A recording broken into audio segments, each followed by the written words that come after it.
Power play के भीतर ही गुजरात ने 77 रनों का आंकड़ा पार कर लिया था। हालांकि छठे ओवर की अंतिम गेंद पर वैभव अरोड़ा ने अपनी चतुराई भरी स्लोअर गेंद पर शुभमन गिल को अजिंक्य रहाणे के हाथों कैच कराकर गुजरात को पहली सफलता दिलाई। जब पारी के छठे ओवर में शुभमन गिल का विकेट गिरा तो पूरा स्टेडियम कुछ पलों के लिए शांत हो गया था, लेकिन जैसे ही विकेटकीपर बल्लेबाज जोस बटलर ने डगआउट से निकलकर मैदान पर कदम रखा, शोर का स्तर फिर से 7वें आसमान पर पहुंच गया। बटलर ने आते ही अपनी मंशा साफ कर दी और युवा सनसनी साई सुदर्शन के साथ मिलकर एक ऐसी साझेदारी बुनी जिसने केकेआर के खेमे में खलबली मचा दी। इन दोनों खब्बू बल्लेबाजों ने मिलकर केकेआर के स्पिन आक्रमण और विशेष रूप से जादुई लेग स्पिनर वरुण चक्रवर्ती को अपना मुख्य निशाना बनाया। साई सुदर्शन आज किसी अलग ही ग्रह की बल्लेबाजी कर रहे थे। उन्होंने मैदान के हर कोने में वरुण की गेंदों को बाउंड्री के बाहर भेजा और मात्र 22 गेंदों पर अपना आतिशी अर्धशतक पूरा किया। हालांकि जब ऐसा लग रहा था कि साई आज दोहरा शतक बना देंगे, तभी 11वें ओवर में वरुण चक्रवर्ती ने अपनी चतुराई का परिचय दिया। उन्होंने एक तेज और नीची रहती हुई गुगली फेंकी जिसे साई पढ़ने में पूरी तरह चूक गए और गेंद उनके डिफेंस को भेदती हुई सीधे स्टंप से जा टकराई। साई 58 रनों की एक विध्वंसक पारी खेलकर जब पवेलियन लौटे तो पूरा ईडन गार्डन स्टेडियम उनके सम्मान में खड़ा हो गया था। ईडन गार्डन स्टेडियम में जब पारी के 11वें ओवर में साई सुदर्शन का विकेट गिरा तो दर्शकों की गूंज कुछ पलों के लिए थम गई थी, लेकिन यह शांति उस आने वाले तूफान की आहट थी जिसका नाम है ग्लेन फिलिप्स। जैसे ही दुनिया के सबसे खूंखार और स्पिन गेंदबाजों के काल माने जाने वाले फिलिप्स ने मैदान पर कदम रखा, पूरे स्टेडियम की ऊर्जा एक अलग ही स्तर पर पहुंच गई। फिलिप्स और जोस बटलर ने मिलकर यहां से जो विध्वंसक जुगलबंदी दिखाई, उसने केकेआर के कप्तान अजिंक्य रहाणे और उनके रणनीतिकारों के चक्रव्यूह को पूरी तरह छिन्न भिन्न कर दिया। फिलिप्स ने क्रीज पर आते ही यह साफ कर दिया कि वे आज रक्षात्मक क्रिकेट खेलने के मूड में बिल्कुल नहीं हैं। उन्होंने आते ही स्पिनरों पर अपना मानसिक और तकनीकी दबदबा बनाना शुरू किया। विशेष रूप से क्रिकेट के दिग्गज और दुनिया के बेहतरीन ऑलराउंडरों में शुमार सुनील नरेन को उन्होंने अपना मुख्य निशाना बनाया। फिलिप्स ने नरेन की फिरकी को बड़ी ही आसानी से पढ़ा और एक ही ओवर में 3 लगातार और गगनचुंबी छक्के जड़कर ईडन के मैदान को शोर के एक ऐसे सैलाब में डुबो दिया जिसे संभालना राजस्थान के फील्डरों और गेंदबाजों के लिए नामुमकिन साबित हो रहा था। हर छक्के के साथ गेंद स्टैंड्स की गहराई में खो रही थी और केकेआर का आत्मविश्वास गिरता जा रहा था। दूसरे छोर पर जोस बटलर ने भी अपनी जिम्मेदारी को बखूबी समझा। उन्होंने एक छोर को मजबूती से थामे रखा और अपनी सधी हुई बल्लेबाजी के साथ आगे बढ़ाया। बटलर ने क्लासिक कट्स और पुल्स के जरिए 49 रनों की महत्वपूर्ण पारी खेली और फिलिप्स को अधिक से अधिक स्ट्राइक देने का काम किया। लेकिन जब बटलर अपनी इस पारी को एक बड़े और व्यक्तिगत स्कोर में बदलने के बिल्कुल करीब थे, तब रफ्तार के असली सौदागर नवदीप सैनी ने अपनी विश्व स्तरीय महानता का परिचय दिया। सैनी ने पारी के 16वें ओवर में गेंद संभाली और एक ऐसी सटीक आग उगलती और रोंगटे खड़े कर देने वाली यॉर्कर डाली जिसका जोस बटलर के पास कोई तकनीकी जवाब नहीं था। गेंद सीधे बटलर के डिफेंस को भेदती हुई मिडिल स्टंप ले उड़ी और वे क्लीन बोल्ड होकर पवेलियन लौट गए। बटलर के आउट होने के बाद भी गुजरात टाइटंस की रनों की रफ्तार में रत्ती भर भी कमी नहीं आई, क्योंकि अब क्रीज पर युवा सनसनी वॉशिंगटन सुंदर का प्रवेश हो चुका था। सुंदर ने पारी के अंतिम ओवरों में अपनी पावर हिटिंग का वह अद्भुत और अकल्पनीय मुजाहरा पेश किया जिसे देखकर केकेआर के अनुभवी गेंदबाज भी असहाय और लाचार नजर आने लगे। सुंदर ने पारी के अंतिम और निर्णायक ओवर में वैभव अरोड़ा जैसे चतुर और अनुभवी गेंदबाज की धज्जियां उड़ाते हुए 2 विशाल छक्के और एक कड़क चौका जड़कर स्टेडियम में मौजूद प्रशंसकों को पागलपन की हद तक रोमांचित कर दिया। सुंदर के इस विस्फोटक प्रहार और दूसरी ओर ग्लेन फिलिप्स की अविश्वसनीय और जादुई बल्लेबाजी की बदौलत गुजरात टाइटंस ने निर्धारित 20 ओवरों की समाप्ति पर स्कोरबोर्ड पर 4 विकेट के नुकसान पर 219 का एक ऐसा विशालकाय और हिमालय जैसा शिखर खड़ा किया जिसने कोलकाता नाइट राइडर्स के सामने एक नामुमकिन सा दिखने वाला लक्ष्य रख दिया। ग्लेन फिलिप्स 76 रनों की अपनी शानदार नाबाद महापारी खेलकर जब डगआउट की ओर लौटे तो उन्होंने यह सुनिश्चित कर दिया था कि कोलकाता के ईडन गार्डन मैदान पर आज रनों का एक नया सुनहरा इतिहास लिख दिया गया है। अब सारा मानसिक और शारीरिक दबाव केकेआर के सलामी बल्लेबाज फिन एलन और उनके मिडिल ऑर्डर पर था कि वे इस पहाड़ जैसे लक्ष्य को लांघने के लिए किस साहस का परिचय देते हैं। पूरा मैदान अब एक ऐतिहासिक रन चेज का गवाह बनने के लिए अपनी सांसें थामे खड़ा था। कोलकाता के ईडन गार्डन क्रिकेट स्टेडियम की दूधिया रोशनी में जब केकेआर की टीम 220 रनों के उस विशाल और हिमालयी लक्ष्य का पीछा करने उतरी तो पूरा माहौल किसी क्रिकेट मैच जैसा नहीं बल्कि एक ऐतिहासिक महायुद्ध की शुरुआत जैसा लग रहा था। ईडन गार्डन का कोना कोना खचाखच भरा हुआ था और दर्शकों का शोर इतना प्रचंड था कि खिलाड़ियों को मैदान पर एक दूसरे की आवाज सुनना भी मुमकिन नहीं लग रहा था। केकेआर की शुरुआत किसी साधारण पारी की तरह संभलकर नहीं हुई बल्कि वह किसी सक्रिय ज्वालामुखी के फटने जैसी प्रचंड, बेखौफ और विध्वंसक रही। सलामी बल्लेबाज अजिंक्य रहाणे और फिन एलन ने जैसे ही क्रीज पर कदम रखे, उन्होंने अपनी बॉडी लैंग्वेज से यह साफ कर दिया कि वे आज गुजरात के गेंदबाजों को सेट होने या कोई भी रणनीतिक योजना बनाने का एक भी मौका नहीं देंगे। इन दोनों दाएं हाथ के बल्लेबाजों ने मिलकर गुजरात के मुख्य स्ट्राइक बॉलर और प्रसिद्ध कृष्णा को अपना पहला निशाना बनाया।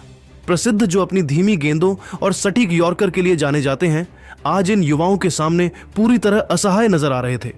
मैच के पहले 3 ओवरों में ही इन दोनों खब्बू बल्लेबाजों ने मैदान के चारों ओर रनों की ऐसी मूसलाधार बारिश की कि स्कोर बोर्ड पर देखते ही देखते 48 रन टंग गए, जिससे गुजरात के कप्तान शुभमन गिल के चेहरे पर चिंता की लकीरें साफ देखी जा सकती थीं। अजिंक्य रहाणे आज अपने उस पुराने विंटेज और सबसे खतरनाक अवतार में नजर आ रहे थे, जहां गेंदबाज की गति उनके लिए केवल एक हथियार का काम करती है। उन्होंने कृष्णा की 140 किलोमीटर प्रति घंटा की रफ्तार वाली गेंद पर अपना सिग्नेचर और trademark no look pull shot खेला। गेंद जैसे ही बल्ले के बीचों बीच से टकराई, एक ऐसी कड़क आवाज निकली जिसने पूरे स्टेडियम को रोमांचित कर दिया। वह गेंद रॉकेट की तरह ट्रेवल करती हुई सीधे स्टेडियम की विशाल छत के पार जाकर कोलकाता की सड़कों पर जा गिरी। वहीं दूसरी ओर फिन एलन ने भी अपनी असाधारण प्रतिभा का लोहा मनवाया और दुनिया के सामने यह साबित किया कि उम्र महज एक संख्या है। उन्होंने मोहम्मद सिराज की तीखी और स्लिंगी एक्शन वाली गेंदों को बड़ी ही परिपक्वता के साथ भांपा।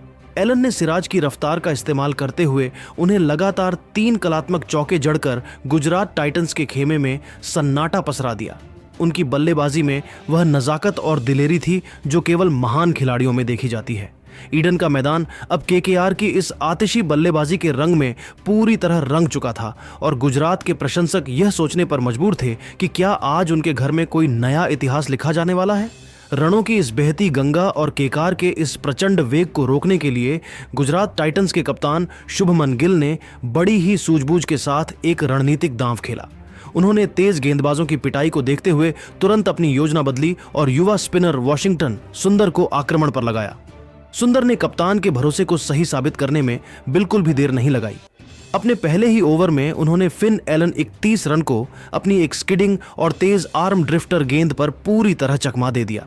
पैड्स पर जा लगी और अंपायर ने बिना किसी हिचकिचाहट के उन्हें एलबीडब्ल्यू आउट करार दिया।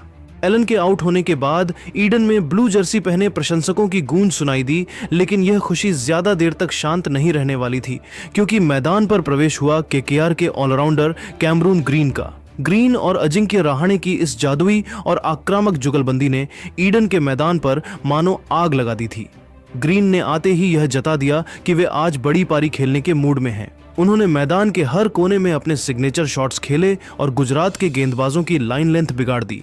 विशेष रूप से उन्होंने राशिद खान को अपना निशाना बनाया और उनके एक ही ओवर में 3 लगातार और प्रचंड छक्के जड़कर कोलकाता के स्कोर को रॉकेट की रफ्तार से 100 के मनोवैज्ञानिक आंकड़े के पार पहुंचा दिया। राशिद पूरी तरह असहाय नजर आ रहे थे, क्योंकि ग्रीन की बल्लेबाजी में आज अनुभव और आक्रामकता का अद्भुत संगम था। इसी बीच दूसरे छोर पर खड़े कप्तान अजिंक्य रहाणे ने अपनी लय बरकरार रखी और मात्र 22 गेंदों पर अपना धमाकेदार अर्धशतक पूरा किया। रहाणे की इस पारी ने यह सुनिश्चित कर दिया कि केकेआर अब जीत की राह पर मजबूती से आगे बढ़ रही है और गुजरात के गेंदबाजों के लिए आने वाले ओवर किसी बुरे सपने से कम नहीं होने वाले थे। पूरा स्टेडियम अब बस राजस्थान की इस तूफानी बल्लेबाजी के जश्न में डूबा हुआ था। ईडन गार्डन क्रिकेट स्टेडियम की उमस भरी शाम में जब जीत कोलकाता नाइट राइडर्स की मुट्ठी में नजर आ रही थी, तभी मैच का सबसे बड़ा चौंकाने वाला और निर्णायक टर्निंग पॉइंट 15वें ओवर में देखने को मिला। रफ्तार के नए सौदागर अशोक शर्मा ने अपनी तेज रफ्तार वाली एक सटीक बाउंसर से खतरनाक दिख रहे अजिंक्य रहाणे को चकमा दे दिया। रहाणे ने गेंद को पुल करने का प्रयास किया, लेकिन गेंद उम्मीद से ज्यादा तेजी से आई और बल्ले का ऊपरी किनारा लेकर बाउंड्री लाइन की ओर हवा में तैरने लगी। वहां मुस्तैद खड़े राशिद खान ने पीछे की ओर दौड़ते हुए एक अद्भुत कैच लपका और रहाणे की उस महापारी का अंत कर दिया जो गुजरात को हार की कगार पर ले आई थी। रहाणे के आउट होते ही जैसे ईडन के मैदान में बिजली सी दौड़ गई और गुजरात के खेमे में खोई हुई जान वापस आ गई। गुजरात के गेंदबाजों ने इस मौके का भरपूर फायदा उठाया और दबाव को 2 गुना कर दिया। अंकुश रघुवंशी क्रीज पर आए तो जरूर, लेकिन वे दबाव के आगे टिक नहीं सके। अनुभवी प्रसिद्ध कृष्णा ने अपनी चतुराई का परिचय देते हुए एक ऐसी सटीक और आग उगलती यॉर्कर डाली जिसने रघुवंशी के डिफेंस को चीरते हुए उनके स्टंप्स बिखेर दिए। केकेआर का स्कोर अब 3 विकेट के नुकसान पर 181 हो चुका था और मैच फिर से बराबरी पर आ खड़ा हुआ था। अब सारा दारोमदार कैमरून ग्रीन और रिंकू सिंह के कंधों पर था। ग्रीन ने एक छोर संभाले रखा और बड़ी ही सूझबूझ से बल्लेबाजी करते हुए अपना शानदार अर्धशतक पूरा किया, लेकिन 18वें ओवर में मोहम्मद सिराज ने मैच में एक और ट्विस्ट डाल दिया। नीतीश ने एक धीमी गति की गेंद डाली जिसे ग्रीन ठीक से पढ़ नहीं पाए और कवर्स पर खड़े फील्डर के हाथों में एक आसान सा कैच दे बैठे। ग्रीन के आउट होते ही केकेआर की मुश्किलें हिमालय जैसी विशाल हो गई थीं। अब समीकरण यह था कि राजस्थान को जीत के लिए अंतिम 12 गेंदों पर 30 रनों की सख्त दरकार थी।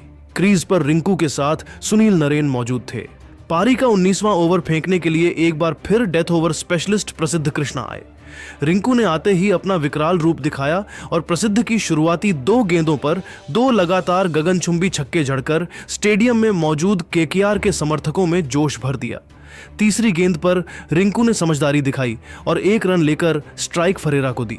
नरेन ने भी मौके का फायदा उठाकर एक कड़क चौका जड़ा, जिससे अंतिम ओवर का रोमांच 18 रनों की दहलीज पर पहुंच गया। अंतिम और निर्णायक 20वां ओवर डालने की जिम्मेदारी कप्तान शुभमन गिल ने युवा अशोक शर्मा को सौंपी। पहली गेंद पर रिंकू ने तेजी से दौड़कर 2 रन चुराए और अगली ही गेंद पर अशोक की गति का इस्तेमाल करते हुए एक शानदार छक्का जड़कर समीकरण को 4 गेंदों पर 10 रन कर दिया। पूरा स्टेडियम अब अपनी सीटों से खड़ा हो चुका था। अशोक ने दबाव में भी अपना आपा नहीं खोया और तीसरी गेंद एक सटीक यॉर्कर डाली जो पूरी तरह डॉट रही। इस एक गेंद ने तनाव को चरम पर पहुंचा दिया। चौथी गेंद पर रिंकू ने मिड विकेट की तरफ एक जोरदार प्रहार किया, लेकिन फील्डर की मुस्तैदी के कारण उन्हें केवल 1 ही रन मिल सका। अब 2 गेंदों पर 9 रन चाहिए थे और स्ट्राइक पर नरेन थे। अशोक ने फिर से एक सटीक यॉर्कर फेंकी जिस पर नरेन महज 1 रन ही ले सके।